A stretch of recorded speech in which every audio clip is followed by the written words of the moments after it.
Voilà, bonjour, j'espère que vous allez bien. Ça fait plaisir de vous voir, d'accueillir aussi toute la famille à Antonio. Bienvenue pour ce culte. Ce matin, on va voir, et c'est vraiment le thème de mon message, quelque chose qui est sur mon cœur, comment surmonter l'adversité dans nos vies. C'est vrai que lorsqu'on a des difficultés, et notamment le départ d'Antonio, on peut se poser la question, voilà, comment aller de l'avant, comment continuer, comment persévérer, comment surmonter l'adversité. Donc, comme je l'ai dit tout à l'heure, on vient à la parole de Dieu. La dernière fois que j'ai prêché, j'ai parlé du danger de partir à la dérive et par conséquent de s'éloigner de la parole de Dieu. Je suis convaincu que s'éloigner de la communion fraternelle, s'éloigner de la parole de Dieu, conduit gentiment mais sûrement à partir à la dérive. Et j'ai été inspiré par ce gros paquebot qui s'était échoué dans le port de Venise. Peut-être vous avez entendu, c'était avant l'été, ce paquebot-là qui a été embouti, un autre paquebot, fort heureusement. Il n'y a pas eu de mort, il y a eu des blessés légers, c'était pas trop grave, mais ces gigantesques paquebots de plusieurs étages, 8, 10 étages, et ce paquebot qui a les moteurs qui sont tombés en panne et les câbles des remorqueurs qui le tenaient ont cassé et qui est parti comme à la dérive et qui allait s'emboutir. Et je crois qu'il y a un danger aussi lorsqu'on s'éloigne de la parole de Dieu. Ça conduit gentiment mais sûrement à aller à la dérive. Et ce message parle de l'importance d'avancer avec Dieu. Le Seigneur a toujours plus pour nous dans le but d'avancer, d'aller de l'avant. Et je crois que Dieu a quelque chose de particulier pour nous ce matin. Alors on va étudier le texte de Actes 16, versets 16 à 40. Ça nous parle de Paul et de Silas qui ont vécu des temps difficiles. Le grand apôtre Paul qui a vécu des temps difficiles. Et nous allons voir ce matin comment surmonter l'adversité dans nos vies parce que nous en rencontrons tous et toutes. Et la prochaine fois, nous verrons aussi si l'on peut vraiment douter de Dieu, si l'on peut questionner Dieu. Mais ce matin, on va aller de l'avant avec ce texte d'Actes 16. Comme nous allions au lieu de prière, une servante qui avait un esprit de python et qui, par ses divinations, procurait un grand profit à ses maîtres, vint à notre rencontre. Donc cet esprit de python, c'est quelqu'un qui savait lire dans l'avenir comme une voyante. Quelqu'un, on pourrait dire aujourd'hui une voyante qui pouvait lire comme dans une boule de cristal, qui pratiquait la divination. Verset 17, elle se mit à nous suivre. Paul et nous et criait, « Ces hommes sont les serviteurs du Dieu très haut et ils vous annoncent la voie du salut. » Elle fit cela pendant plusieurs jours. Paul, excédé, se retourna et dit à l'esprit, « Je te l'ordonne, au nom de Jésus-Christ, de sortir d'elle. » Et il sortit à l'heure même. On pourrait se dire, mais elle annonçait du bien, elle disait qu'il fallait suivre Paul, qu'il fallait les écouter. Mais Paul avait discerné que cette femme était manipulée par des esprits mauvais, que c'était par des mauvais esprits, qu'elle disait ces choses et finalement c'était pour les agacer. Verset 19. Les maîtres de la servante qui voyaient disparaître l'espoir de leur profit saisirent Paul et Silas et les traînèrent sur la place publique vers les magistrats. Ils les emmenèrent aux prêteurs et dirent « Ces hommes troublent notre ville. » Les prêteurs étaient des responsables qui étaient capables de juger et de mettre des gens en prison. Verset 21, ce sont des Juifs qui proclament des coutumes qu'il ne nous est permis ni de recevoir ni de pratiquer à nous qui sommes Romains. La foule se souleva aussi contre eux et les prêteurs, après avoir fait arracher leurs vêtements, ordonnèrent de les battre de verges. Après les avoir roués de coups, ils les jetèrent en prison en recommandant au geôlier de les tenir sous bonne garde. Celui-ci, qui avait reçu cette recommandation, les jeta dans la prison intérieure et leur mit les ceps aux pieds. Vers le milieu de la nuit, Paul et Silas priaient et chantaient les louanges de Dieu et les prisonniers les écoutaient. C'est juste incroyable de se dire que Paul et Silas, qui avaient été roués de coups, qui étaient certainement en sang, eh bien là, au lieu de se plaindre, ils étaient en train de chanter les louanges du Seigneur. Verset 26, tout à coup, il se produisit un grand tremblement de terre, au point que les fondements de la prison furent ébranlés. Au même instant, toutes les portes s'ouvrirent et les chaînes de tous les prisonniers se détachèrent. On poursuit cette lecture juste magnifique, verset 27. Le geôlier se réveilla et lorsqu'il vit les portes de la prison ouvertes, il tira son épée, il allait se tuer, pensant que les prisonniers s'étaient enfuis. Mais Paul cria d'une voix forte, « Ne te fais aucun mal, nous sommes tous ici !» Alors le geôlier demanda de la lumière, entra précipitamment et tomba tout tremblant devant Paul et Silas. Il les mena dehors et dit, « Seigneur, que faut-il que je fasse pour être sauvé ?» Ils répondirent, « Crois au Seigneur Jésus et tu seras sauvé, toi et ta famille. » Je crois qu'aujourd'hui, Dieu nous dit encore, Dieu dit peut-être à certains, « Crois au Seigneur Jésus et tu seras sauvé, toi et ta famille. » Verset 32, « Et ils lui annoncèrent la parole du Seigneur ainsi qu'à tous ceux qui étaient dans sa maison. Il les prit avec lui à cette heure même de la nuit, lava leurs plaies et aussitôt il fut baptisé, lui et tous les siens. Il les fit monter dans sa maison, mit la table et se réjouit avec toute sa famille d'avoir cru en Dieu. Quand il fit jour, les prêteurs envoyèrent les licteurs pour dire au geôlier, « Relâche ces hommes. » Le geôlier rapporta ces paroles à Paul. Les prêteurs envoyaient dire de vous relâcher. Maintenant donc, sortez et allez en paix. Donc c'est les responsables qui étaient capables de juger, qui disent maintenant il vous faut sortir. Verset 37, mais Paul dit aux licteurs, après nous avoir fait battre publiquement et sans jugement, nous qui sommes romains, ils nous ont jetés en prison et maintenant ils nous mettraient dehors secrètement ? Non pas, qu'ils viennent eux-mêmes nous libérer. Les licteurs rapportèrent ces paroles aux prêteurs qui furent dans la crainte en apprenant qu'ils étaient romains. Ils vinrent les apaiser et les libérèrent en les priant de quitter la ville. Quand ils furent sortis de la prison, ils entrèrent chez Lydie et après avoir vu et exhorté les frères, ils partirent.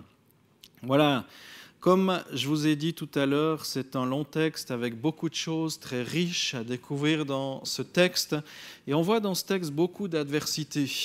On voit les clés et les secrets dans ce texte pour savoir un petit peu comment réagir dans l'adversité qu'on rencontre régulièrement. J'imagine que tous et toutes, à un moment donné de votre vie, vous rencontrez de l'adversité, vous rencontrez des difficultés. Je crois que Paul et Silas ne sont pas des personnes isolées, des cas isolés. Et j'imagine que tous, si on faisait la liste, on pourrait dire voilà ce qu'on vit de difficile. Mais il y a des secrets, ou plutôt il y a des clés, je dirais, à se saisir pour pouvoir traverser les difficultés que l'on rencontre. Comment pas tout simplement baisser les bras face à tant d'adversité. Dans la Bible, il y a tellement d'exemples à suivre. On a aussi David, Joseph et bien d'autres personnages qui sont là pour nous enseigner comment faire, comment ne pas baisser les bras. Là, dans ce texte qu'on a lu, on voit un homme d'expérience. Paul, il avait été choisi par Dieu pour évangéliser les païens. Il était dans le plan de Dieu. Et on voit cette femme qui faisait de la divination, qui faisait en quelque sorte de la pub pour Paul. Mais Paul était agacé par cette femme et a chassé l'esprit mauvais, l'esprit de divination qui animait cette femme. Et l'effet a été terrible. Dans Actes 16, verset 19, les maîtres de la servante qui voyaient disparaître l'espoir de leur profit saisirent Paul et Silas et les traînèrent sur la place publique vers les magistrats. Au lieu de se réjouir de ce que cette femme soit libérée, de ce que cette femme qui pratiquait la divination soit libérée, délivrée, ils ont vu leur profit partir à la poubelle parce que cette femme n'était plus capable de faire de la divination et ils se sont fâchés contre Paul, ils les ont traînés devant les magistrats et ils les ont mis en prison. Ils ont été publiquement battus et jetés dans une cellule. J'ai vécu dans le dénuement, etc. Et voilà ce que Dieu me réserve, d'être jeté en prison, d'être battu, d'être blessé. Mais non, Paul, il n'a pas du tout râlé, il n'a pas blâmé Dieu, il aurait pu dire « j'en ai plein le dos, je te sers, les gens ne veulent pas de ce message de l'Évangile, ils n'en ont rien à faire de ce message, ça ne les intéresse pas. » En plus, il est dit qu'avec Silas, il se rendait dans un lieu de prière. Non, mais Seigneur, en plus, je vais à l'église, je vais pour prier, et puis voilà ce qui m'arrive. Ils auraient pu dire ça. Et des gens, c'est vrai, au jour d'aujourd'hui, pour une petite frustration, vont quitter l'église, vont quitter la foi, vont se retirer parce que quelqu'un les a peut-être pas salués ou les a regardés de travers. Il y a des gens qui se croient comme ça tout à coup au-dessus de la mêlée. Je pense qu'ils ont oublié de lire ces textes-là aussi de la Bible. En tout cas, j'encourage chacun à relire parce que des fois, nos petites frustrations, eh bien, elles ne sont pas si grandes par rapport aussi à ce que le Seigneur Jésus a subi. Si on considère même le Seigneur à qui on lui a craché au visage, le Seigneur qu'on a flagellé, le Seigneur à qui on a mis une couronne d'épines aussi, et toutes ces choses et bien d'autres. Et je crois qu'on peut s'inspirer de ces textes, on peut s'inspirer de l'exemple du Christ, on peut s'inspirer de l'exemple de Paul et Silas qui sont là dans la prison et qui n'ont pas râlé du tout en disant « qu'est-ce qui se passe ?»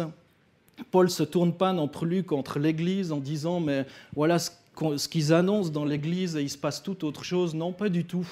Ils savaient qu'ils étaient appelés de Dieu. Ils savaient bien, qu'il y avait cet appel sur leur vie. Ils n'ont pas blâmé Dieu. Et deuxième chose qu'on peut retirer de cet exemple, c'est qu'ils savaient qu'il y avait l'appel de Dieu dans leur cœur. Et je crois que tout homme, toute femme est appelé de Dieu, parce que c'est Dieu qui a donné la vie. Et il y a un verset dans l'Apocalypse, je ne l'ai pas mis dans les slides, c'est dans l'Apocalypse qui dit que Dieu se tient à la porte et qu'il frappe. Et il dit, si quelqu'un entend ma voix et ouvre la porte, j'entrerai chez lui. Et même, je prendrai un repas, je souperai avec lui et lui avec moi. C'est tellement ça. Donc l'apôtre Paul savait qu'il avait cet appel de Dieu sur sa vie. Il ne comprenait peut-être pas cet emprisonnement totalement injuste. Et c'est important au jour d'aujourd'hui, si vous êtes dans cette salle, de savoir que Dieu vous appelle, que Dieu vous aime et qu'il y a un appel de Dieu aussi pour annoncer cette bonne nouvelle de Jésus-Christ. L'apôtre Paul, même qu'il a vécu des situations incroyablement difficiles, a continué d'annoncer la parole du Seigneur. Le diable va tout faire pour mettre le doute dans ta vie par rapport à ton appel, à ton église, aux gens qui t'entourent. Jacques 1 parle d'un homme qui doute. Jacques 1, verset 6, Jacques 1 qui était le frère de Jésus, vous pouvez lire dans les évangiles, le frère du Seigneur. Jacques va dire « Celui qui doute est semblable au flot de la mer, que le vent agite et soulève. Qu'un tel homme ne pense pas qu'il recevra quelque chose du Seigneur. C'est un homme irrésolu, inconstant dans toutes ses voies. » Alors ce matin, recevez vraiment cet amour de Dieu, cet amour de Jésus-Christ, cet amour parce que rien que le témoignage du fait qu'il a donné sa vie pour vous est pleinement suffisant. Troisième chose qu'on peut voir à travers ce long texte d'Actes 16, c'est que l'apôtre Paul avec Silas ont choisi de louer et de prier l'Éternel dans leur lieu de douleur. Ils auraient pu dire quand ça ira mieux, quand on sera guéri, quand on sera peut-être libéré, peut-être pas. On sait que les Romains, pour un oui et pour un non, exécutaient des prisonniers. Et là, au milieu de la nuit, dans leur douleur, avec leurs plaies, ils n'avaient pas encore été soignés. Ils ont choisi de louer et de prier l'Éternel dans cet endroit. Là, coincés dans la prison, on sent en douleur, ils louent l'Éternel. Et pourtant, il ne semble pas y avoir de porte de sortie possible. L'apôtre Paul choisit de louer Dieu par le chant, par la prière, et tous les autres qui étaient enfermés entendaient ces chants-là, coincés, où plus rien ne fait sens. Il choisit de prier et de louer Dieu. C'est juste incroyable. Si tu es là, coincé dans une situation incroyable, inextricable, peut-être la maladie, coincé dans une situation où peut-être plus rien fait sens, fais le choix aussi de louer Dieu, de louer Dieu. Si malgré tout, tu choisis de louer Dieu et de prier en disant « Dieu, je ne vois pas de sortie, je ne comprends pas ce qui m'arrive, mais je choisis de te faire confiance, de te louer, Seigneur », alors je suis persuadé que les choses vont changer. Je suis persuadé que de toute façon, ton regard va changer et Dieu va te donner les forces de surmonter cette épreuve, de la vivre, parce qu'il est dit que si on est en Dieu, qu'on ne serait pas éprouvé au-delà de nos forces, que Dieu nous donne la force nécessaire pour vivre ce qu'on vit. Paul a fait un choix et ce n'est pas naturel. Nous, on ferait le choix peut-être de râler, de se plaindre et voilà, de se dire mais qu'est-ce qu'on est pauvre, qu'est-ce qui nous arrive, qu'est-ce qui nous tombe comme tuile sur la tête. Et là, ils louent le Seigneur. L'aspect naturel, ça aurait été de baisser les bras, voire même de critiquer, de dire si c'est ça ton Dieu, si c'est ça ce Dieu qu'on sert, il est vraiment dégoûtant. Mais cet aspect surnaturel, c'est de choisir de louer Dieu en toutes circonstances, favorables ou non. C'est vrai que c'est facile quand tout baigne, quand les finances baignent, quand tout va comme on l'entend dans notre sens. Mais quand les circonstances sont plus difficiles, c'est beaucoup plus difficile de garder le cap et de louer le Seigneur. Vous pouvez dire, dans votre situation, Seigneur, j'ai envie de te faire confiance dans ma situation. Là, cette situation. Je ne vois pas le bout, je ne vois pas comment tu peux faire, mais j'ai envie de te faire confiance. Alors pourquoi c'est si important de louer l'Éternel en toutes circonstances ? Parce que le plan de Satan, c'est de voler nos louanges. Et c'est aussi évidemment pour nous paralyser. C'est vrai que lorsqu'on tire une tête de cimetière, c'est difficile d'être très épanoui, d'être très en forme dans sa santé, d'aller de l'avant et d'encourager d'autres personnes. Par contre, lorsqu'on regarde à Dieu et que malgré des circonstances, on peut louer le Seigneur, je crois qu'on peut être un témoignage aussi pour celles et ceux qui ont besoin de rencontrer Jésus. Le plan de Dieu dans ta vie se met sur stop lorsque tu arrêtes de louer le Seigneur. Quand tu commences à louer Dieu en commençant ta journée, dans la Bible, on voit que c'est comme si tu lis l'ennemi dans ta vie. Tu donnes le droit à Dieu de régner. Tu lis les actions du diable qui voudrait te mettre en prison. Paul et Silas ont été jetés en prison. Et là, ils auraient pu baisser les bras. Mais si tu continues de le louer là, peut-être dans la prison dans laquelle tu te trouves, tu déjoues l'œuvre du diable et finalement, les chaînes vont tomber comme ça s'est passé. Comme ça s'est passé pour Paul et Silas. On ne loue pas Dieu pour faire un spectacle ou pour se divertir ou pour s'auto-convaincre que Dieu est bon. Simplement, on loue le Seigneur parce que Dieu est bon et parce qu'il nous aime et parce qu'on a fait cette rencontre avec lui, qu'on a reçu son amour dans nos cœurs. Et même lorsque c'est difficile, Dieu nous donne sa force de regarder à lui et non pas aux circonstances. Louer, adorer, remercier, reconnaître l'Éternel encourage aussi les gens qui nous entourent et ça permet au fruit de Dieu de se manifester dans notre vie. Dans 1 Corinthiens, la première lettre de Paul aux Corinthiens, chapitre 10, verset 10, il est dit « Ne vous plaignez pas de votre sort, comme certains d'entre eux qui tombèrent sous les coups de l'ange exterminateur. » C'est lorsque les Hébreux sont sortis d'Égypte, ils étaient en esclavage pendant plus de 400 ans là-bas en Égypte. Et finalement, ils ont regretté un petit peu leur situation d'esclaves en Égypte, ils se sont plaints. Et l'apôtre Paul va dire « Ne vous plaignez pas de votre sort comme certains d'entre eux qui tombèrent finalement sous la colère de Dieu parce qu'il y a eu cette ingratitude des Hébreux. Mais louer Dieu, prier, bénir le Seigneur permet à l'ange de restauration dans nos vies de se manifester et de produire son œuvre. Est-ce qu'on peut dire Amen à ça ? Je crois que Dieu est bon et Dieu vous aime et il aimerait que vous reconnaissiez, que vous ressentiez surtout son amour. Alors Paul et Silas, on l'a vu, n'ont pas blâmé Dieu. Ils étaient conscients de leur appel, l'amour de Dieu et cet appel à aller annoncer l'évangile, la bonne nouvelle de Jésus-Christ. Et troisièmement, ils ont choisi de louer et d'adorer l'Éternel, mais ils ne se sont pas arrêtés là. La quatrième chose qu'on a vue, c'est qu'ils ne pensent pas juste à eux-mêmes. Ce n'est pas juste pour eux, ils ne sont pas sortis de prison, youhou, les chaînes tombent et on se taille. Et tant pis pour les geôlier qui va se faire tuer, somme toute, parce qu'il n'en peut rien. Il y a eu un tremblement de terre, les chaînes sont tombées. Mais malgré tout, il était responsable de ces prisonniers. Non, il ne se soucie pas seulement de leur vie, mais aussi du salut de ceux qui étaient avec eux.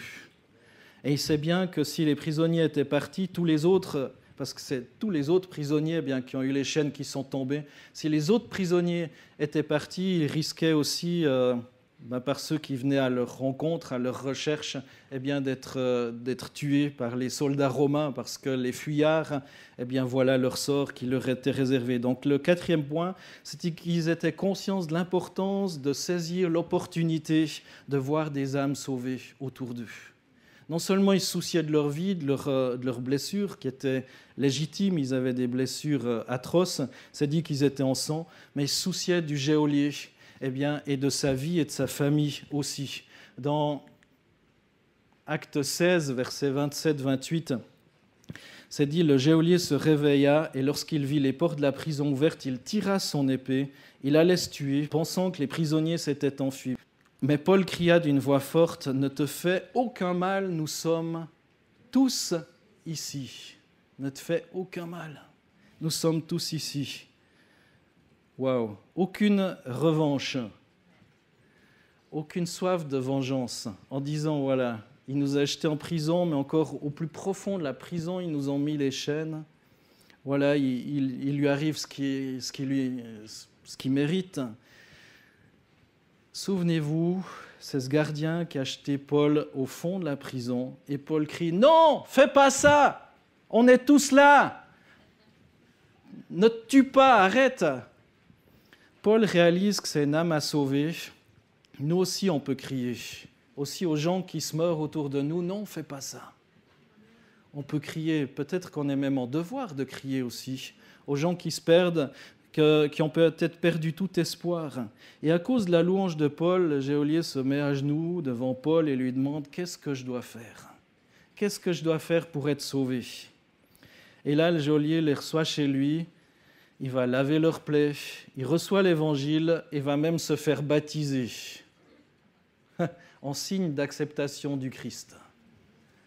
Celui qui croira, d'abord, c'est très important de croire, et qui sera baptisé sera sauvé. On témoigne devant les hommes, devant les anges, devant tout le monde, qu'on appartient à Christ désormais. Le geôlier va se faire baptiser, le geôlier va laver leurs plaies, comme je l'ai dit tout à l'heure, le geôlier va les remettre en prison. Sympa le type, hein. Mais s'il ne le faisait pas, c'était quick. C'était quick. Et Paul et Silas acceptent aussi ça. Acceptent ça parce qu'ils avaient en tête la vie de cet homme. Cinquième et dernier point, cinquième exemple à suivre, ils avaient aussi compris l'importance de l'Église locale. L'importance de l'Église locale. On voit une cinquième chose, donc c'est l'amour de Paul pour l'Église locale. Plusieurs ne comprennent pas la réalité de l'Église locale et aussi de sa puissance. Pourquoi vous croyez que dans l'Église locale, il y a souvent des tensions, des divisions ? Parce qu'on loue le Seigneur, oui, peut-être, mais aussi peut-être parce que ça dérange. Ça dérange. Lorsqu'il y a cette unité, cet amour qui règne entre frères et sœurs, qui partagent la même foi dans un même lieu, ça dérange le diable, parce que le diable, c'est le diviseur qui cherche à voler, dérober et détruire. C'est un petit peu comme les couples. Le diable, il va tout faire pour détruire les couples, la vie de famille, parce que c'est là aussi qu'il y a ce partage, qu'il y a cette convivialité normalement, qu'il y a le partage peut-être de la foi aussi. Le diable va tout faire pour détruire les familles, les couples, de même il va détruire les relations humaines, parce que c'est le diviseur. Il cherche à mettre la zizanie. Et l'Église locale, c'est ce lampadaire de la société dans laquelle on vit. Peut-être comme un phare dans la nuit qui est appelé à être un lieu d'amour. Peut-être qu'ailleurs, on aime ceux qui nous aiment, on fait du bien à ceux qui nous font du bien. Peut-être qu'on respecte ceux qui sont peut-être riches, beaux et grands, forts et intelligents. Mais dans l'Église, il n'y a pas de différence normalement. Je crois que si on est vraiment né de nouveau entre la couleur, la race, qu'on soit riche ou pauvre, il y a cette équité, ça dérange, c'est ce lampadaire.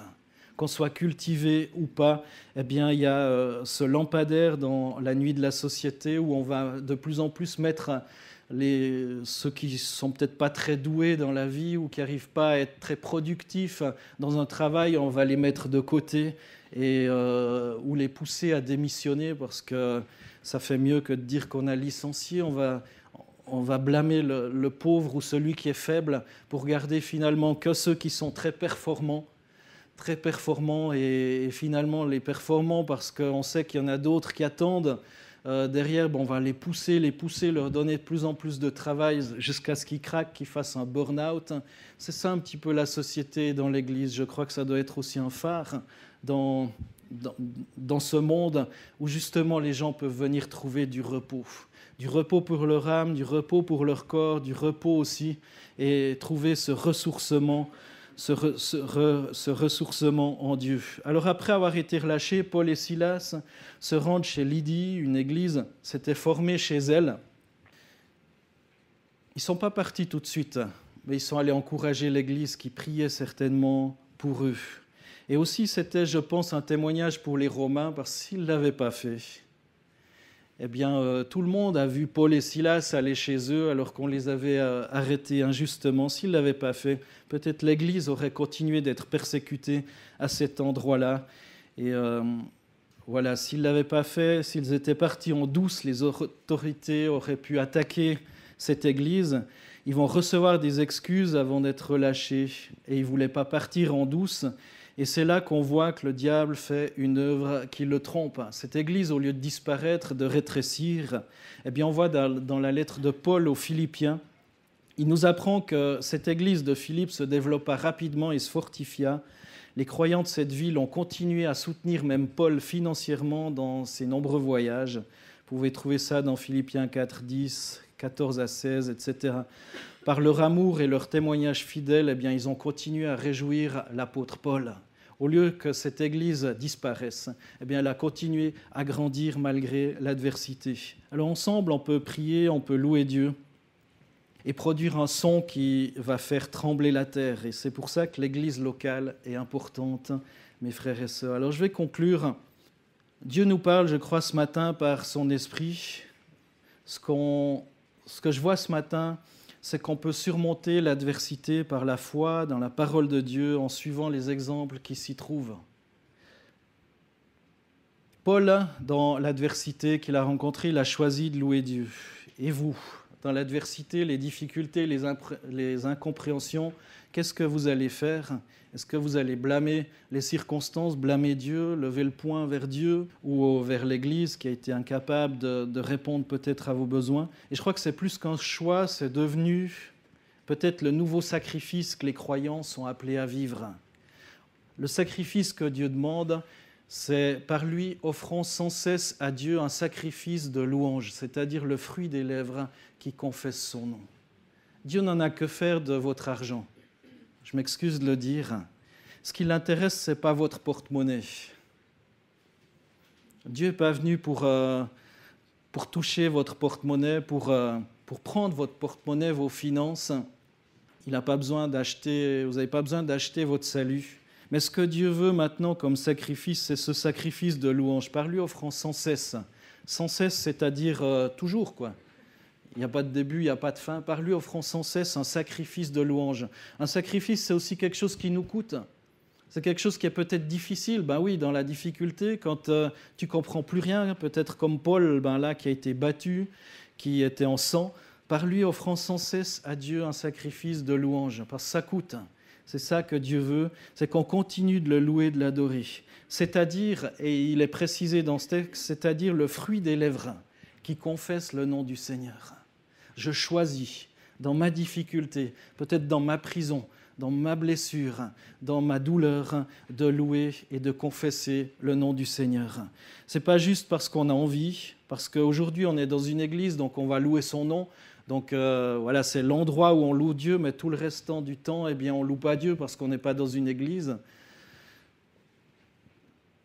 Parce que c'est vrai que si je faisais les choses que quand j'ai envie, eh bien, je crois qu'il n'y a pas grand-chose que je ferais. Ça ne dépend pas de ton envie, mais ça dépend de Dieu qui demande ce sacrifice de louange et d'adoration. C'est le sacrifice que Dieu nous appelle à apporter. Notre louange, on l'a vu, nous délivre va délivrer les prisonniers qui nous entourent. Et si tu es amer, triste, négatif, les gens ne vont pas venir vers toi. Si quelqu'un est déprimé, il ne va pas venir vers quelqu'un de déprimé pour lui remonter le moral. Ce sera difficile. Mais si tu es un chrétien qui, malgré les circonstances, choisit de louer Dieu, de louer l'Éternel, ça va faire comme les prisonniers qui ont entendu les louanges de Paul et Silas, qui sont tous venus à Dieu. Ta louange dans ta prison peut permettre de libérer d'autres captifs. Tu peux être ce croyant qui tous les jours va louer l'Éternel en reconnaissant sa création, en reconnaissant sa suprématie. Tu n'as pas besoin de tout comprendre pour louer Dieu. La Bible dit dans Romains 8, 28, « Nous savons du reste que toute chose coopère au bien de ceux qui aiment Dieu, de ceux qui sont appelés selon son dessein. » Toutes choses, même les difficultés, toutes choses. Nous savons du reste que toutes choses contribuent, coopèrent au bien de ceux qui aiment Dieu, de ceux qui sont appelés selon le dessein de Dieu, selon la volonté de Dieu. Alors aujourd'hui, je crois qu'on peut se lever tous ensemble, c'est ce qu'on fera à l'issue de ce message, se lever tous ensemble et louer Dieu pour sa présence, pour son soutien, pour son amour, quelles que soient les circonstances. Dans Matthieu 24, il est dit « Veillez donc, puisque vous ne savez pas quel jour votre Seigneur viendra. » Veillez donc. Veillez comme Paul et Silas pendant la nuit qui ont loué le Seigneur. Veillez parce que vous ne savez pas quand votre vie se terminera ici sur terre. C'est pourquoi vous aussi tenez-vous prêts, car le Fils de l'homme, c'est-à-dire Jésus, viendra à l'heure où vous n'y penserez pas. On se dit, c'est pas le moment, c'est trop vite, c'est trop tôt. C'est pas maintenant, j'ai pas l'âge pour ça. Veillez, parce que vous savez pas. C'est pourquoi vous aussi tenez-vous prêts, parce que le Fils de l'homme viendra à l'heure où vous n'y penserez pas. Et dans Romains 10, c'est cette bonne nouvelle qui est là pour chacun d'entre nous. Si tu confesses de ta bouche le Seigneur Jésus, et si tu crois dans ton cœur que Dieu l'a ressuscité d'entre les morts, tu seras sauvé. Confessez, de nouveau le fruit des lèvres qui confessent le nom de Jésus. Exprime ta foi, si tu confesses, même si tu passes pour un fou. Car en croyant du cœur, on parvient à la justice, et en confessant de la bouche, on parvient au salut. Selon ce que dit l'Écriture, quiconque croit en lui ne sera point confus. Alors on a vu aujourd'hui que Paul et Silas, dans leur détresse, leurs difficultés, leurs blessures, n'ont pas blâmé Dieu. Ils étaient conscients de leur appel et de cet appel de Dieu sur leur vie. Ils ont choisi de louer et d'adorer l'Éternel. Ils étaient conscients de l'importance de saisir l'opportunité de voir des âmes sauvées. Et ils ont aussi compris l'importance de l'Église locale. J'aimerais vous montrer cette vidéo qui parle aussi de l'importance d'être ensemble. C'est un buffle qui est attaqué par un lion qui s'est réfugié dans la rivière. Alors j'ai coupé un bout, il s'est réfugié dans la rivière, mais manque de bol pour le buffle. Il y avait un crocodile qui est venu pour l'attaquer, et là il est obligé de sortir de l'eau. Il est obligé de sortir de l'eau, et là, le lion qui voulait à sa vie, il a trouvé quelques petits copains, vous voyez, aussi. Alors voilà, il arrive un petit peu, il s'organise pour attaquer ce pauvre buffle qui est tout seul. Il y a quelques copains du lion qui arrivent pour... ils se disent, chouette, un casse-croûte, là. Ils se mettent en bande, il y a quelques lions, quelques lionnes qui sont là pour les attaquer. Je crois que c'est aussi une belle illustration, quand on est seul, eh bien on est en danger. On a besoin des autres. Il pourrait se dire, bon, j'ai mes cornes, je peux me défendre un bout, mais là, il se taille, ouais, chouette, ça marche. Et finalement, là, hop, on va l'attraper par derrière. Ils ne sont pas très courageux, ces lions. Hein. Ils se taillent, maintenant c'est l'assaut, l'attaque. Il se fait entourer, le pauvre. Ça se termine bien, rassurez-vous. En tout cas pour lui. Il y a des copains qui arrivent. Il est connu par des potes, là. Oh là. Oh, les lions, ils se sentent un petit peu moins forts, là. Même celui qui était attaqué, il va les narguer, là. Parce qu'il a les autres qui sont derrière. Il y a toute l'église qui arrive, là, derrière, regardez. Ils arrivent en groupe. Ils arrivent en groupe. Ah, ils vont arriver là, on va les voir. Ah, ils étaient à l'heure comme certains. Ils n'étaient pas très à l'heure comme des fois quand on va à l'église, mais ils arrivent quand même. Ah, Ista et toute la famille là. Ah, voilà. Voilà le groupe. Ils sont là. Il y a même le crocodile maintenant qui n'ose plus venir les attaquer. On a besoin les uns des autres. On a besoin des frères et sœurs. On peut peut-être se débrouiller pour un temps avec nos cornes, faire fuir, résister parce qu'on y arrive. Mais finalement, ce buffle, eh bien, il aurait servi de casse-croûte au lion s'il avait été seul. Mais il avait des copains, des copines. Et il était connu apparemment de ses copains, de ses copines.